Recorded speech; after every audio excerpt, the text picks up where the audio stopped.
Velocity, where we dive deep into AI and whatever interesting groundbreaking tech that are accelerating towards escape velocity. Hosted by CK, co-founder of TensorFlex Labs, and Teng Yan, founder of Chain of Thought Research, offering you perspectives drawn from my experience building, investing, and doing cutting-edge research. And in today's episode, which is the first one, we're going to unpack the latest from Google I.O, Anthropic's release of Claude, what OpenAI is doing with I.O, and what's exciting in decentralized AI. So let's dive in and let's start from Google I.O. So at Google I.O 2025, which is their annual event, announcing what's the latest from Google, despite a lot of times what they announce gets scrapped 3 months down the line, they unveiled their latest developments with their AI models and how they're planning to integrate it across Google products, including Gemini 2.5 Pro, which is their most advanced model, which now includes enhanced reasoning, Gemini 2.5 Flash, which is a more efficient and cheaper model, and their text-to-video model, Feel Free, which I've seen plenty of clips on Twitter, of people generating 8-second video clips that looks very real, as well as the image and music generation. So a lot of deep tech there, as well as further integration of Gemini into the different products, Search, Gmail, Docs, etc. In addition to those, what excited me is their AR glasses, because more than 10 years ago they announced Google glasses, which was pretty interesting tech at that time, but I guess they're too ahead of the time, with limitations with battery tech, software, with the sensors, etc. But this time, with Meta's AR glasses doing pretty well. Well, it's not straight AR glasses, it's just smart glasses with camera, but people love it. My wife uses it a lot, and I think Google decided now it's a good time for them to try to do AR glasses again, with AI capabilities as well. So there was that demo that I watched, and I think it's way more appealing than my Apple Vision Pro, which is now probably somewhere in my bedroom collecting dust. So yeah, Google announced a lot of interesting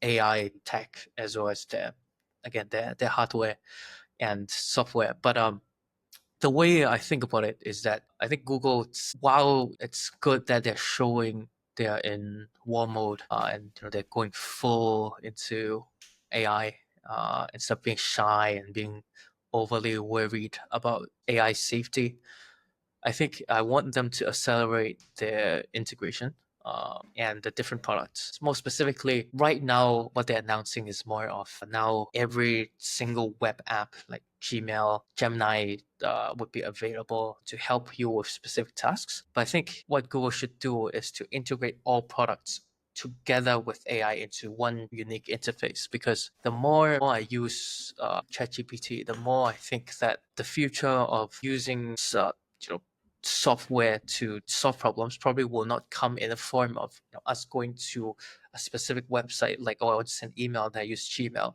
but probably more like a pure chat interface. And I think Google is very well positioned to just integrate a lot of the services that we use every day into one Google AI interface to do everything, being an omnipotent assistant. But if they don't step up their game sooner, then I think OpenAI may just run away with the lead in consumer app. What do you think? Yeah, ACK. Yeah, I know you are pretty excited about Google and have been for a while. I quite like what they've been doing as well. I've watched not the whole I/O presentation, but 3/4 of it. And I think back to the early days, like just a couple of years ago when ChatGPT was first released, and Google came up with its Bard sort of offering. I tried it a bit, and I thought it was pretty bad. Like they were nowhere close to what OpenAI was doing. But fast forward 2-3 years down the road, they've really come into bringing what they have into the AI race. And I think it's clear to anybody's perspectives that Google has the best models, they have the best data, they have the they have very good exceptional talent. And I think it's starting to show right now with Gemini, especially the 2.5 Pro model, which I've been using quite a bit. Is really like at the top of like all the different leaderboards in terms of capabilities. And then I think the main thing that I felt that probably has been holding them back quite a bit has been really the innovator's dilemma, right? Where most of the revenue comes from search. But if people are going to start to just use AI to answer all the questions that they have, then that kind of like means that their search revenue is going to come down quite a bit. And that probably gave them a lot of hesitation in terms of figuring out how to sort of like roll all of this out.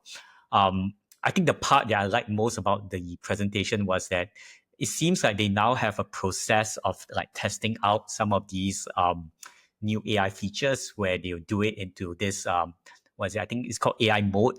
I was trying to use it, but it seems that it's only for like US Only for people right now. Americans. Yeah. Yeah, so you can't use that here in Singapore. But it seems like they'll test out some of these things in this AI mode, and the things that sort of like make sense, and when they're good enough, then they start to integrate it into the sort of like full search experience. So I think I'm kind of like looking forward to that. The glasses themselves, I think is, I've been also searching around to. I have not used any of these like XR kind of glasses before, but I'm starting to think that it actually is going to make a lot of sense. I personally was kind of like waiting for the next like Meta Ray-Ban version to kind of like come out, because the current version is a little bit too clunky, more from a visual stylistic sort of like perspective.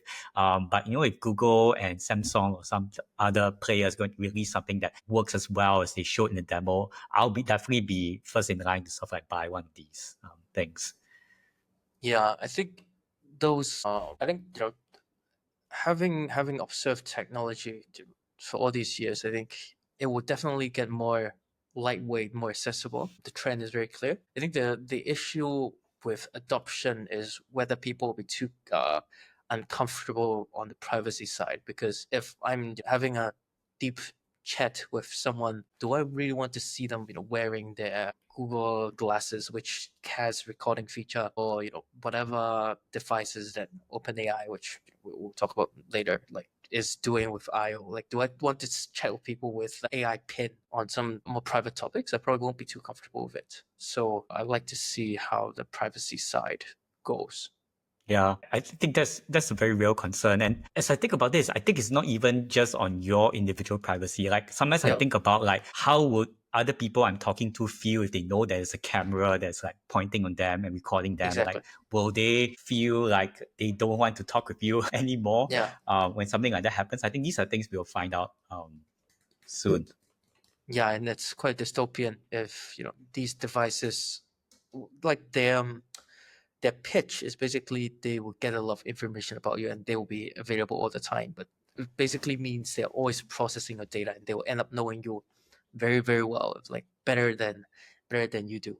It's like now when I ask ChatGPT, how does it how does it find me? How does it think I can I can improve whatever? Like it knows me very, very well. If Google or OpenAI, they have a device that actually track and process everything you say, you do, you see every day. It's a interesting world. Yeah. Yeah, hopefully the utility will be better than the privacy sort of concerns. But yeah, I guess like there's also been like some news around like OpenAI. I think they bought out some Johnny um Ive's company, I.O. oh yeah, Yeah, that was the one, like for a really big sum, and seems like they're yeah, building some secretive like hardware device. yeah, Um you know what's going on over there? yeah. They announced they're using the stock of OpenAI. So it's not cash; it's an all stock deal. They paid 6.5 billion to Johnny Ive, who's a legend that designed the iPhone, the Apple Watch, the iPad. Basically, the legendary Apple devices that we've seen in the early 2000s. And now he is in OpenAI's camp designing something that that supposedly has the potential to replace your smartphone. Like people are still guessing what that is, but I think it's an interesting combo. There's a video of them just hyping up each other. I think Sam Altman saying, "Oh, Steve will be so proud of you partnering with us," and then Johnny Ive saying, "Oh my God, Sam Altman is this genius, this visionary, It's like Steve Jobs level. So I mean, if I'm paid a few billions in OpenAI stock, I'm gonna say that as well. But there's something interesting going on there. I'm not quite sure with the form factor that they would try, which it seems is a device without a screen, is actually going to replace the smartphone, because what modern smartphone is basically a screen, a touch screen, right, with a camera, and then with all the processor inside. So either it end up being a smartphone, which means OpenAI is trying to compete directly with Apple, which is an interesting scenario because iPhone faced a similar issue in China back then, when because of how important WeChat is in China. Like basically every part of life in China, you need your WeChat app. If you need to order food in a restaurant, you use the WeChat to scan the menu. If you need to order delivery or book a ride, everything you can do it from WeChat app. So Apple doesn't really have a software mode there. And originally, what I thought OpenAI is going to do, with AI and stuff, is that OpenAI may end up just kind of taking over your like user experience of your phone. Basically, maybe the only app you need in your phone, except your camera app, maybe is your ChatGPT app, and then it will do everything for you. But it seems that OpenAI is trying to go end to end and just launch the device that may directly compete with smartphone and do everything for you in your life. So I think let's see what's gonna happen there. Uh, it's the way people frame it is that OpenAI is basically paying $6 billion, either become the next trillion, like make an additional trillion by launching some generational device, or it's a bust. But let's see what happens. Yeah, I think it's definitely a very interesting development. My first reaction to the news was when they paid like 6.5 billion, yeah, I guess in stock, like to acquire it. Like, do they actually already have something that's kind of like ready for the market in the coming months or in a 1 to 2 year time frame? Or is it more of like an acqui-hire where, they have very good talent and they just want to bring it under and then start to build something from there? But anyhow, I think it's a good development. I think we're kind of like waiting for a new form factor after the smartphone, something that's a lot smarter. I think we're kind of like sick of our phones right now. And, truly like even from Apple, who has been thinking about this for a long time, over the last 10 years, there hasn't been really a lot of like changes in terms of the product or what you can actually do with a kind of phone. So looking forward to see what they kind of come up with.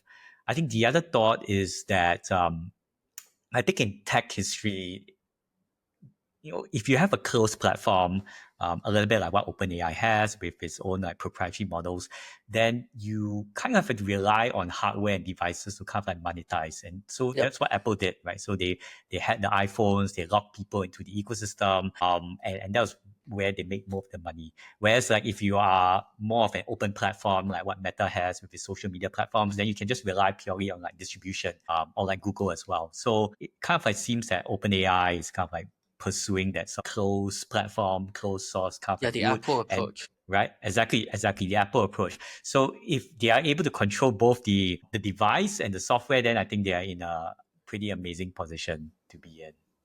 Yeah. But of course, it seems like they're simultaneously fighting against like every big tech company, which that's very bold. But yeah, I think the way it will play out is OpenAI is pretty much dominating the closed model, at least on the consumer front, right? It's the leader when it comes to closed model developer, and the biggest risk for OpenAI is if somehow Apple finds a reason to cut it off iPhone, or Google just makes Gemini the default for everything, so it doesn't make there isn't the incentive for users to try out OpenAI. So I guess that's why they want to go the device front. So yeah, we'll see how it goes. Yeah, I think it's going to be a battle for sure. Like, the one thing they've got going for them is that, at least for OpenAI, is that they have so many users right now that I think like if Apple sort of like shuts them out, I mean, people are not going to be happy. Like myself, I just use ChatGPT so much that Yep. if I don't have it, I might not be buying the next Yeah. iPhone in the Yeah. future. That's basically the moat that OpenAI has right now as well, right? Which is they I would say they have the best consumer experience. Their app is very good, and also their model, like both all three when it comes to things that need deeper thinking, or just ChatGPT 4.5 when you just want high EQ. Both of the models are like top notch. When I use Gemini 2.5 Pro, I was told Gemini is very smart. Maybe from developers' perspective, if you're writing code with it, maybe it's very impressive. But when it comes to just general life queries or using it as a life assistant, sort of like Gemini just feels quite stupid. And I would say back then Claude was quite ahead in this front, but now I think OpenAI is as good as, if not better than it. So that's why I just basically 80% of the time just use ChatGPT, and they get a lot of consumer data, and then they can use the data to further fine tune their models to keep it very smart. So I think that's basically what they want, and probably they want to collect end to end data, with a device and stuff, and be better at across modalities. So yeah, that's quite exciting. That makes a lot of sense. And my own personal experience, I think Gemini has been I think Gemini does the work, but it just feels a little generic. Like it doesn't really Yep. have much of Personality. personality. Yeah, it It feels like a doesn't get a lot of search. things. Yeah. Yeah, it feels like search engine. It feels like a more advanced search engine. That's actually one of the thoughts I have regarding Google, which is the genes of the company, right? When they started, is I think to organize the world's data and to basically help people find information. And right now, the AI applications like Gemini, it feels like it's focused on that. But nowadays, for the kids in like early 20s or high school kids, what I've seen online is that they are using AI models more like, again, everything is system in life. Like every decision they make, they check AI. When they're unhappy, they need someone to support them, they check AI. And I think Google is not really optimizing for that. Maybe it's in their genes. But if AI is the chatbot is the new interface for everything, like maybe in the future, when AI agents do everything, you just, when whatever problem you want solved or whatever purchase you want to make, or if you want to book a trip, you just use the AI chatbot, and basically they would deploy agents to solve it for you. So there's a risk of Google, because of the genes that they have, just kind of missing out this opportunity, because if a few times after using Google's assistant you just feel very discouraged because it doesn't speak like a person, it just feels like bots, then you stop using it. Then I think once the customers, they have the habits of just using ChatGPT, it's hard for Google to come back from it. So I think that's the risk that Google has. Yeah, one thing I found that was quite interesting to me, like from a user behavior perspective, was like you said, like people using like these AI tools as a companion, Yep. as someone, as a friend, someone they can talk to. I think I Yep. saw some diagram from my Harvard Business review that showed that like companionship and therapy is like the number one like use case of generative AI among the younger people. And maybe I'm not in that age group, but it was just pretty surprising to me. And you're right, like for that kind of like use case, like you don't want something that is just like pretty generic, not much empathy, but something that Yeah. is more vibrant, someone that Yeah. that aligns with you, knows what you're thinking about. So Yep. maybe that's the way. Yeah, you don't need that much IQ uh, for most of life. Most of life, it's about compassion, and Right. whatever AI that gives you most compassion wins. I saw a picture on Twitter this morning of someone, I guess in New York Metro, like text chatting with ChatGPT as if ChatGPT is his partner, his girlfriend, and it's on max brightness, it seems. So someone else took a photo and uploaded it on Twitter, and discussions whether whether it's the future, whether people should feel bad for this person, or should they be happy for them, because hey, at least there's someone now you can talk with. So yeah, that's the trend. I guess since we've been talking about like all these different like AI models, what do you think has been going on with the Anthropic models, The Claude and Claude, stuff? yeah, they announced Claude 4 last week.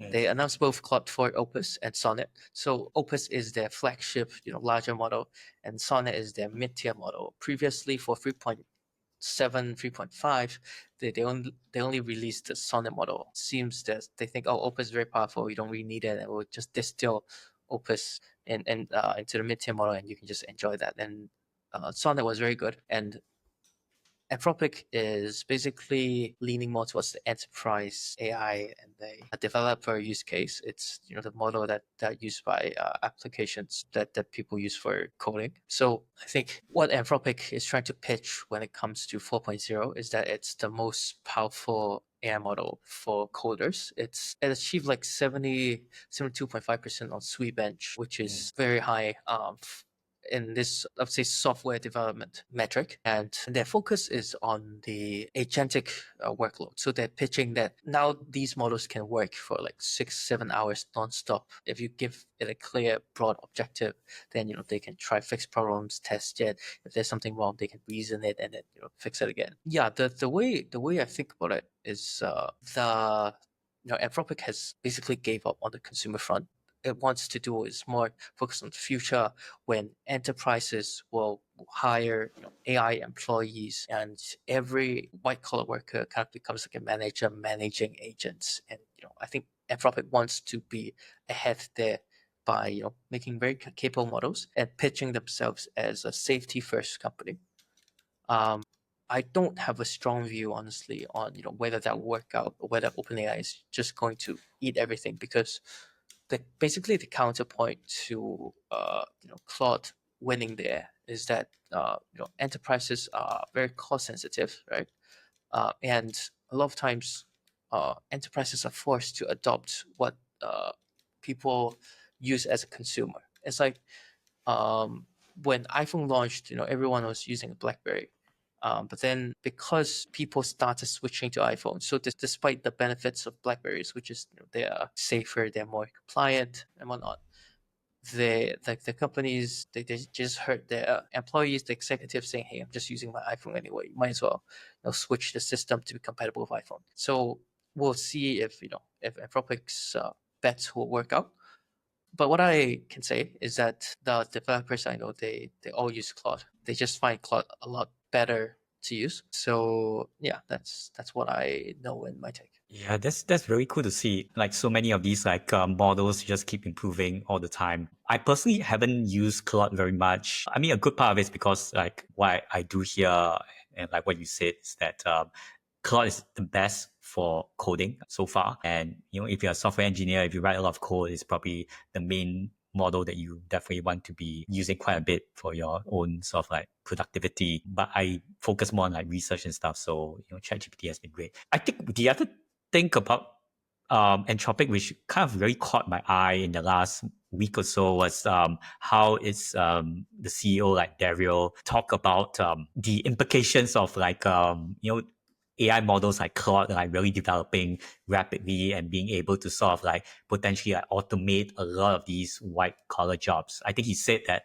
AI could eliminate like up to 50% of like entry level like white collar jobs in the next 5 years. So that's a very specific prediction. Like he gave a time frame, he gave like a percentage of jobs being eliminated, and he even said that it could potentially push the unemployment rates in the US to like even up to like 20%, which is pretty wild to think, given that unemployment rates are pretty low today. So I think that generated a lot of like debate, a lot of buzz. At a high level, I think it kind of makes sense that already with Claude, I think you can see like a lot of coding task and work is probably going to be automated. I've heard that a lot of like startups, a very big part of their code base is just written by these AI models and no longer by a human. And there's so many jobs I think that are going to be the next to be sort of like automated.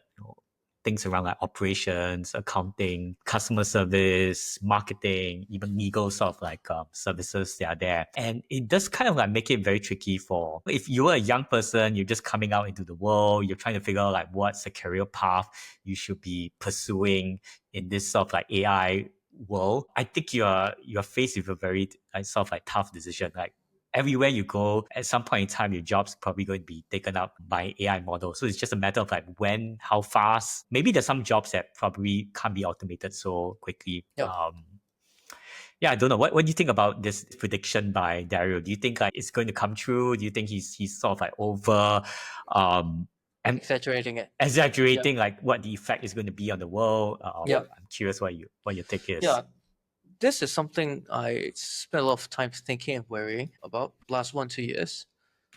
So it's good that it's getting more attention from people now that Dario comes out to to warn people, because previously what happened was that all these AI heads, it seems to me that these CEOs, they don't want to general public to freak out, so they usually just say, oh, there'll be more jobs. Oh, tech, history of tech, there are always more jobs when technology improves, because there's more productivity, blah blah blah. So I think what will happen more likely is that there will be disruption to existing jobs. People's jobs are going to change a lot. Either the content of the job, or maybe they would be fired for a while, because companies always want to be more efficient. And if AI can replace some very simple white collar job, then that will happen. It's like how when people start using computers, then the back office staff in the bank, when they do handwritten updates to the ledger, well, you don't need those people anymore. But what changed my view a bit recently about whether there would be big mass unemployment is the realization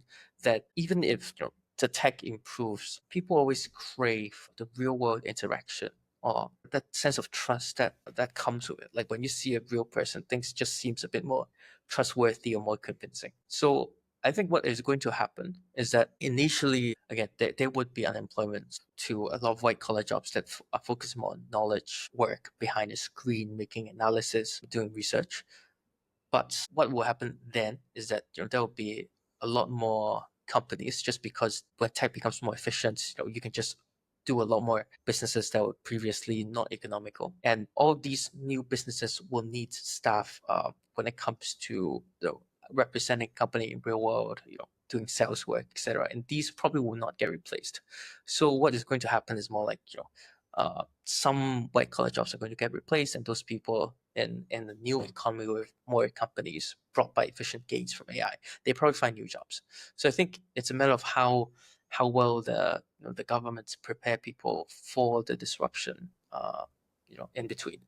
And also, I think a lot of blue collar jobs are also at risk, like the Uber or Grab in Singapore. That these drivers, I think in 5 to 10 years, they may lose their job, just because robo taxis become a lot more advanced, and you don't really need people to drive you anymore. And for people that have spent 30 years of their life driving, I guess it would lead to some societal issues from this. And I'm more worried about this group of people than white collar workers, because white collar workers, they're usually, probably also reasonably good when it comes to a lot of the new white collar jobs that come up. But these more, skill based blue collar workers that are good at one thing for 30 years, are they going to adapt very well, especially if they're in their 40s, 50s, 60s, into a new job in a new economy? This I'm a bit less sure. So I think it's a real concern, and maybe what we need is governments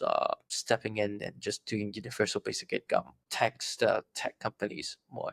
Maybe this is what's going to happen, but I'm not confident that governments in the world would be uh, smart enough and efficient enough to to have a plan before things play out. So I think there could be more disruption ahead. I think one thing we can say for certain is that it's going to be a very messy world ahead. And I really like your point about the how governments can sort of like potentially prepare the Yep. people for this, because I think a lot of it is also going to be dependent on how fast this AI actually becomes good enough to replace these jobs. If it's going to take like if it happens in a year, then I think it's going to be there's going to be a lot of disruption and problems. Yep. But if it it takes like maybe 4, 5, or even 10 years to Yep. really take over some of these jobs, then I think we have time to figure out what's next, and there won't be so much of a chaos and messiness inside this world. So I think a lot of it is dependent on that. But I guess like also on this, another piece of news, as we were talking about government, is that I saw that the UAE actually became the first country in the world that offers free ChatGPT Plus access to all of its citizens. So I was just digging into this a little bit. So some context, I think ChatGPT Plus is about like $30 a $30, month. yeah, $30, Yeah. I think, yeah. $20, correct. And the UAE has about like 11 millions of like citizens. I thought it's pretty cool because myself, I'm using the ChatGPT Plus plan as well. I haven't gotten myself to upgrade to the more premium plan, but I Yep, find that like for $20 a month, I probably get like maybe like $10,000 worth of value from yeah, ChatGPT itself, right? yep, So can you imagine if you put this tool in the hands of like all your citizens? I think, yeah, well, I mean, I'm not sure what are the main like jobs for the people like in the UAE, but like if many of them are like say knowledge workers and stuff, right? Then actually, I think the productivity will really increase, and it makes a lot of yep, sense yep. for a country to do this. So I wonder what's going to be the next country that's going to do something like this. The other thing that I also noticed about UAE, which caught my eye, was that they're constructing this like what they call like a Stargate UAE, which is like this Yep, massive like AI data center in Abu Dhabi. yep, And basically, apparently, it's going to provide like 5 gigawatts of like AI data center capacity, making it like potentially the largest like AI data center like outside of the US. And they're working with a lot of like prominent US companies like OpenAI, Oracle, Nvidia, and it's so it kind of makes me feel that that this center of power, part of it is shifting towards the Middle East, and the Middle East wants to really position themselves as this sort of like new AI hub, maybe even like the Taiwan or sort of like AI influence, where it provides like AI services to a much larger part of the world. And I think that potentially has like both economic and geopolitical sort of consequences. yep. Into this world. Just curious what you think about this news. Are you excited for what they're doing? So I worked in Dubai before, and Okay. my impression of the UAE is that the government is very efficient. It actually reminds me quite a bit of Singapore as well. Like Nice. very efficient governments, very strategic. And so regarding the free ChatGPT for all news, it is universal basic intelligence, right? Which I think I've heard people pitching. So I think the significance of it is not mostly on saving people $20. It's more like it improves the AI literacy of people in the UAE, because if the government tells you you have it for free and you see it in the news, then you would try use it, and then you would gradually learn about it. While in many other countries, even if people can easily afford $20, not they don't feel like they have to use it. And I think AI literacy will be very important when it comes to global competitiveness in the future, because AI amplifies your capabilities, and it helps people of the UAE to prepare basically for the AI age. And regarding the compute clusters in the UAE, and probably more to come in the broader Middle East region. So a major challenge for the US is that compute is power constrained. Like even if you have the chips, you need energy, and they're not developing the electricity capacity enough for the projected demand for inference. Having UAE run data centers and supplementing the constraints of US is good, given Middle East probably don't lack the energy and the electricity generation capabilities. And it I think it's a smart play compared to previously the previous Biden administration. Their plans basically to limit the usage, the availability of U.S. powered like U.S. AI chips, the NVIDIA and AMD's, because they worried, hey, if everyone in the world can have access to advanced AI, what if they do something bad, especially to the U.S. But that's quite a bad thing for the U.S. to do and think that way, in my opinion, because ultimately it's more advanced technology that everyone will want. If 20 years ago when iPhone was launched, then you say, hey, this is such a powerful device, you can't use it. Then what will happen is that now the most profitable mobile phone company and the ecosystem associated with it will probably be built in China. And US may risk making a big mistake if it went on its previous path. And now, with the Trump administration relaxing their stance and allowing these very strategic Middle East countries, which will want AI anyway, to be on the US AI stack. I think that's a very smart move, and I think it does give, and it also give a lot of validation that AI is very, very real. Instead of nowadays on Reddit, people like, I feel like Reddit and Twitter are just like two different worlds. On Reddit, people are still trying to argue all the time that AI is fake. Whenever there's a news headline on anything negative about AI, and then all the comments will be like, "Oh yeah, I know AI is fake. It's it's crap." But we're seeing the strategic countries in the world all just rushing to deploy data centers, and they know inference demand is going to skyrocket. And in the future, the more inference capacity you have, the more intelligence you have, and the more help basically you can get to grow your GDP. So yeah, I think it's good development, and it may help stabilize what's the geopolitical situation in the Middle East, where when there's this path where countries can just use their spare capacity, use their land, use their energy to provide data centers for the world. And if everyone is in Team America, less argument, less fighting, that's a good development, I think, especially for the United States. Yeah, 100%. I think it makes a lot of sense. It's a very smart move. For the US to be working with these nations where they have the capital. And like, I think a very good point you brought up was around the power requirements and energy.